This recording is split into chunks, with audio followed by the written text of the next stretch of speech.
வணக்கம். உங்க ஏரியா எம்எல்ஏவோட வேலை என்னன்னு கேட்டா நம்ம மனசுக்கு முதல்ல என்ன வரும்? ரோடு சரி பண்றது, குப்பை அள்ளுறது. ஆமா, இதெல்லாம் முக்கியம்தான். ஆனா அது மட்டும் தானா அவங்க வேலை? இல்லவே இல்ல.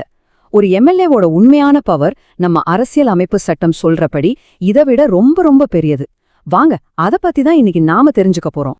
ஒரு நிமிஷம் யோசிச்சு பாருங்களேன். உங்க தொகுதியோட சட்டமன்ற உறுப்பினர், அதாவது உங்க எம்எல்ஏவோட நம்பர் 1 பொறுப்பு எதுவா இருக்கும்னு நீங்க நினைக்கிறீங்க? உங்க பதில் ஒருவேளை நிறைய பேர் நினைக்கிற மாதிரியே இருக்கலாம். நம்மள பலரும் இப்படித்தான் யோசிப்போம் இல்லையா? இதுல தப்பும் இல்ல. ஆனா பிபேக் ஒரு அமைப்பு செஞ்ச ஆய்வு என்ன சொல்லுதுன்னா, இதெல்லாம் வேலையோட ஒரு சின்ன பகுதி தானே. ஒரு எம்எல்ஏவோட உண்மையான வேலை இந்த மாதிரி லோக்கல் பிரச்சனைகளுக்கெல்லாம் அப்பாற்பட்டது. சரி, இன்னைக்கு நாம ஒரு எம்எல்ஏவோட உண்மையான வேலை என்னங்கறத ஸ்டெப் பை ஸ்டெப்பா பார்க்க போறோம். இதோ இந்த விஷயங்களையெல்லாம் நாம கவர் பண்ண போறோம். ஓகே, நம்மளோட முதல் பகுதிக்குள்ள போகலாம். எம்எல்ஏக்களை பத்தி பொதுவா நம்மகிட்ட இருக்கிற ஒரு தப்பான புரிதல் என்னங்கறத முதல்ல பேசிடுவோம். ஒரு எம்எல்ஏங்கிறவர் வெறும் லோக்கல் கார்ப்பரேஷன் வேலைகளை மேற்பார்வை செய்றவர் மட்டும் கிடையாது. ஆமா, அந்த பிரச்சனைகள்ல அவங்க கவனம் செலுத்தணும். ஆனா நம்ம இந்திய அரசியலமைப்பு சட்டப்படி அவங்களோட முக்கியமான வேலையே இதை விட ரொம்ப பெரியது, ரொம்ப ஆழமானது. அப்போ ஒரு எம்எல்ஏனா உண்மையில யாரு? அந்த பதவிக்கு வரணும்னா என்னென்ன தகுதிகள்லாம் தேவை? அத பத்தி இப்ப கொஞ்சம் விரிவா பார்க்கலாம். ரொம்ப சிம்பிளா சொல்லணும்னா, ஒரு எம்எல்ஏங்கிறவர் மாநில சட்டமன்றத்துல உங்க தொகுதியோட குரல். ஒவ்வொரு தொகுதியிலயும் இருந்தும் மக்கள் ஓட்டு போட்டு ஒரு பிரதிநிதியை தேர்ந்தெடுக்கிறாங்க இல்லையா?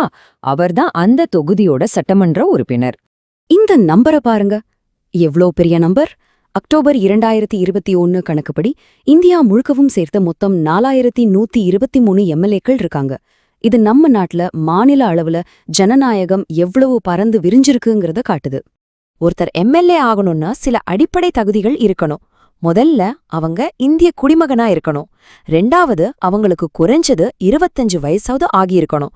அப்புறம் அரசாங்கத்துக்கிட்ட சம்பளம் வாங்குற வேற எந்த வேலையிலயும் இருக்கக்கூடாது. ரொம்ப முக்கியமா, எந்த ஒரு கிரிமினல் கேஸ்லயும் 2 வருஷத்துக்கு மேல தண்டனை வாங்கினவரா இருக்கக்கூடாது. இப்போ நாம ரொம்ப முக்கியமான ஒரு பகுதிக்கு வந்திருக்கோம். ஒரு எம்எல்ஏவோட உண்மையான அதிகாரங்கள் என்னென்ன? அத நாம 5 வகையா பிரிக்கலாம். இந்த அதிகாரங்கள் எல்லாம் சும்மா சாதாரணமான விஷயங்கள் இல்ல. இதெல்லாம் நம்ம இந்திய அரசியலமைப்பு சட்டத்தாலேயே வரையறுக்கப்பட்டிருக்கு. வாங்க, ஒன்னொன்னா என்னன்னு பார்க்கலாம்.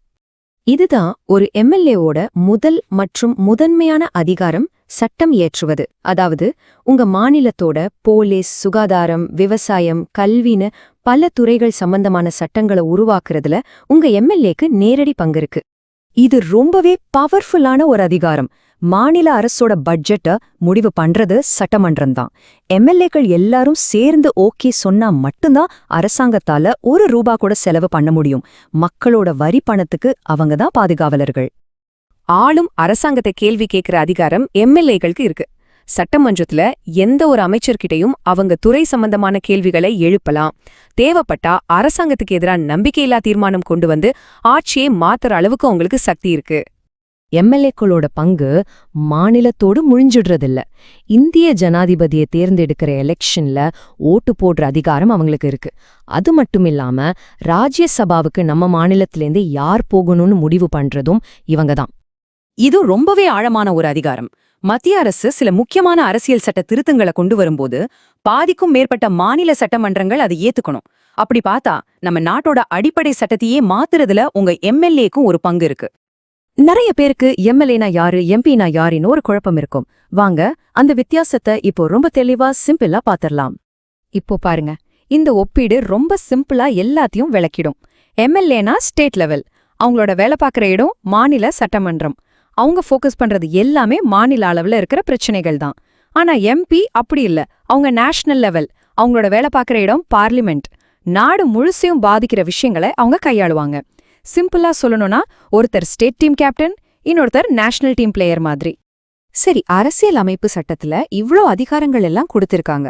ஆனா நிஜத்துல என்ன நடக்குது? இப்போ இருக்கிற சில சவால்களை பத்தி பேசலாம்.